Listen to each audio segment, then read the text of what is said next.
사주를 지구과학과 연관하여 분석해보는 시간을 가져보겠습니다. 먼저 우주에서 지구의 위치를 이야기하자면 지구는 태양계에 속하고 태양은 우리 은하라는 은하에 속한 별입니다. 우리 은하에는 태양과 같은 별이 2천만 개에서 4천만 개 정도 존재한다고 하고요. 그리고 우주에서 추정 가능한 은하만 2조 개가 있다고 합니다. 그만큼 거대한 우주 속 지구에서 태어난 우리 인간은 우주먼지라는 말이 이상하지 않은 작은 존재입니다. 우주 안에서 이 정도로 작은 인간의 삶을 설계하는 것은 일도 아닌 일이겠죠. 우리가 만세력을 통해 사주를 구성하면 년, 월, 일시 순으로 이런 형태가 되고 여기 사주에는 지구와 관련된 많은 법칙들이 존재하고 있습니다. 가장 먼저 음양이라는 대전제가 존재합니다. 음양오행에서 설명했듯이 우주 속에서 태양과 지구의 공간적 형태가 이런 식으로 구성될 수밖에 없기 때문에 지구에서 태양의 영향이 미치는 영역과 그렇지 않은 영역이 정확히 반씩 생길 수밖에 없는 구조가 되고 그로 인해 음양이라는 메커니즘이 생기게 됩니다. 지구 전 지역에 태양 에너지를 전달하기 위해서 지구는 태양을 바라보며 자전을 하는 것을 선택했기 때문에 양과 아침, 점심, 저녁, 밤이 생기게 되고 이러한 현상에 따라 지구의 생명들은 태양의 에너지를 받아 생활하는 양의 상태와 잠을 자고 휴식을 하는 음의 상태가 발생하게 됩니다. 하루 중 아침, 점심, 저녁, 밤이 있듯이 우리는 1년 중 봄, 여름, 가을, 겨울의 4계절을 맞이합니다. 1년이라는 지구의 공전 시간 중에 계절이라는 요소를 만들면 절묘하게 음과 양의 메커니즘을 접목시킬 수 있게 됩니다. 지구의 자전축은 23.5도로 기울어져 있는데 이 기울기가 생김으로 인하여 태양빛의 입사각이 달라지게 되고 이로 인하여 지구 속 위치에 따라 계절이라는 현상이 생기게 됩니다. 지구가 좀 더 태양 에너지를 전달받을 수 있는 시공간은 양이 되고 봄과 여름이 되며 그렇지 못한 시공간은 음이 되고 가을과 겨울로 이루어지게 됩니다. 이렇게 되면서 1년이라는 시간 동안 봄, 여름, 가을, 겨울의 음양과 오행이 생기게 되고 생명체들은 이에 생체 시계를 맞추어 적응하며 살아오고 있습니다. 지구의 자전축이 만약 지구의 공전궤도와 수직이었다고 하면 극지역은 계속해서 겨울이며 음이고 적도지역은 계속해서 여름이고 양인 상태가 됩니다. 이렇게 되면 음양의 법칙인 음과 양이 번갈아가며 바뀌게 된 현상이 생길 수 없습니다.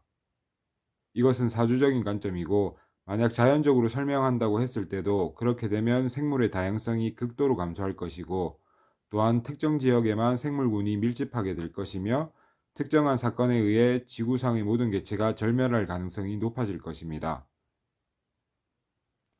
지구의 자전축은 23.5도 정도인데 왜 이 정도로 설정해 놨을까에 대한 의문이 있습니다. 북극을 기준으로 지구 자전축이 0도보다 커질 경우 자연스럽게 계절이 생길 수 있습니다.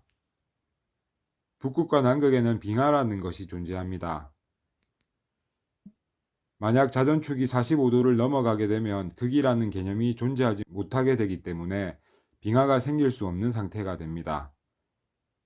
빙하의 존재 이유는 여러 가지가 있겠지만 빙하는 지구의 안정화를 위해 매우 필요한 것으로 자연 생태계를 위한 물을 계속 공급해 주거나 조절을 해주며 해수면의 상승을 막아 지표에서 생명체가 살 수 있게 합니다. 또한 지구 온난화를 비롯한 여러 불안정한 기후 변화를 막아주는 역할을 합니다. 그렇게 하여 지구 생태계를 유지하는 역할을 하게 되고 빙하의 경우 자전축이 45도를 넘어가면 극이라는 개념의 의미가 없어지게 되어 빙하의 존재가 없어질 가능성이 크고 0도로 갈수록 빙하의 안정화가 이루어질 수 있습니다. 반면에 계절로 보면 자전축의 각도가 커질수록 지구의 모든 지역이 더 확실히 계절을 가질 수 있는 장점이 있습니다. 그렇게 되면 전 지역의 생명체들이 더 고르게 분포할 수 있게 되겠죠. 0도에서 45도의 중간점인 23.5도로 지구의 자전축을 만들어 놓은 것은 계절의 생김과 빙하의 유지를 위해 잘 만들어 놓은 지구의 시스템입니다. 지구가 1년 동안 공전을 하며 계절을 만들게 되고 진화를 거듭한 인간은 매년 비슷한 시기에 비슷한 자연현상들이 나타나는 것을 캐치하여 농사와 접목해 절기라는 개념을 만들어내게 됩니다. 매년 반복되는 계절적 특징을 통해 씨 뿌리는 시기, 수확하는 시기 등을 결정하였고, 공통된 12가지 정도로 시기를 나누어 12개월, 12절기라는 개념을 만들게 됩니다. 그리고 이 절기를 통해 사주의 지지에서 자축, 인묘, 진사, 오미, 신유, 수레라는 12지지를 만들게 됩니다. 그리고 12지지의 분석을 통해서 봄, 여름, 가을, 겨울의 기운이 생성되는 시기, 왕성한 시기, 쇠퇴하는 시기 등을 추론할 수 있었고, 그에 따라 삼합이나 방합, 12운성 등의 이론이 나오게 됩니다.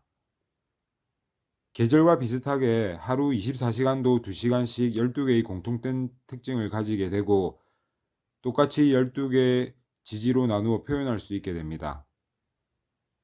지구의 자전으로 생기는 24시간은 태양과의 인력, 달과의 인력이 작용하여 생기는 현상으로 절묘하게 12개의 공통된 특징을 가지게 만들어 놓았습니다. 사주에서 보면 연주와 월주는 지구가 공전하는 1년에 대한 내용으로, 특히 월주는 1년 중 계절에 대한 내용을 담고 있습니다. 그리고 지구가 자전하는 내용에 따라 시간과 분이 생기게 되며, 이에 따라서 시주와 분주를 만들어 낼 수 있습니다. 일주는 태어난 날을 말하며, 나라는 본체를 뜻하는 성분으로 지구 공전과 자전의 교차점으로 생성된 영역입니다. 이렇게 하여 사주팔자가 형성이 됩니다.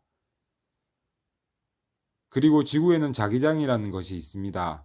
지구는 자기장이 있어 우주로부터 들어오는 방사선과 태양풍을 차단하고 지구 안에 여러 생명체들을 존재할 수 있게 합니다. 자기장 축은 지구의 자전축과 10도가량 떨어져 있습니다. 지역을 이동하는 철새들이 자기장의 방향을 감지하여 이동한다는 이야기 많이 들어보셨을 것 같아요. 뿐만 아니라 여러 생물들이 이러한 자기장을 이용하여 생존에 도움을 받고 있습니다. 나중에 설명하겠지만 지구의 자기장 축에 의하여 육합이라는 지지 현상이 발생하게 되고 사주를 구성하는 데 있어서 중요한 요소가 되게 됩니다. 사주에서 알 수 있는 여러 법칙들이 이 지구가 만들어져서 생긴 것인지 아니면 그러한 법칙들에 대한 설계도를 기반하여 지구를 만든 것인지 알 수는 없지만, 모든 것이 절묘하게 짜여진 우주의 법칙 안에서 인간의 삶이 프로그래밍화 되어 있다는 것은 어쩌면 당연한 결과일지 모르겠습니다. 감사합니다.